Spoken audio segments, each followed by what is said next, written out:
My favorite science story this week is about a tidal wave, 200 meters tall, 650 feet, that we almost didn't even know happened. And we only found out about it because it was associated with one of the weirdest earthquakes you could possibly imagine. So one day in September of 2023, an earthquake starts. And normally an earthquake ends pretty quickly, and then maybe there's some aftershocks, but this one just keeps going on and on and on for 9 days.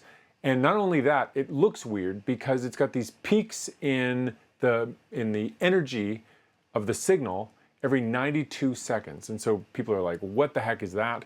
Because it's detected all over the world, it's very easy to figure out where it's coming from. And it's coming from here. It's coming from Greenland on the east side where the fjords meet the water. So obviously the first thing they do is send somebody out there because there didn't happen to be anyone there at the time.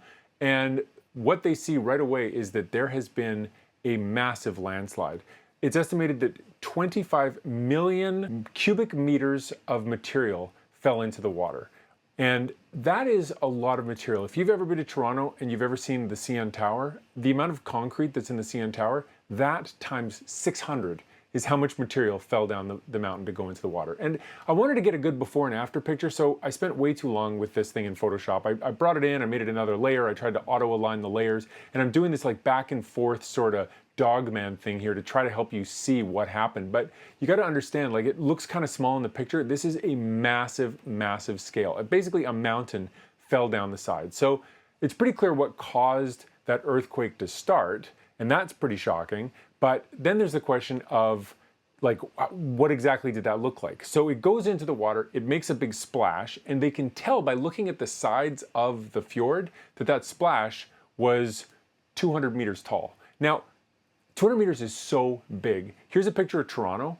The CN Tower is about 550 meters tall, so we're talking half the height of the CN Tower, which, by the way, is taller than most of those buildings. So yeah, nobody was there to see this thing, but it's kind of a blessing that nobody was there to see this thing because it was huge. It would have been a very bad day for that person. Even if they were in a boat on the water, it would have been awful. Nonetheless, this landslide did happen, and once that did occur, this thing established called a seiche, which is basically like a sloshing water in a bathtub type of situation, where the water is sloshing back and forth, the waves are hitting the sides, and it just works like a resonation chamber.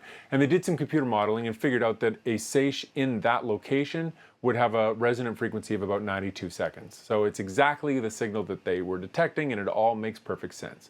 So it's kind of a neat, fun geological story. It's a little less fun when you realize that it's driven by climate change. Basically, the melting glacier is what caused the instability that made everything fall down. So there is that sort of sad side to it, but overall, it's a great paper. It's a really neat story, and it's pretty amazing that you can have a 200-meter tall tidal wave on Earth and have nobody know about it until much later. Anyway, that's my favorite science story this week. If you like that and you'd like more stories like it, you should subscribe to The Bat Signal.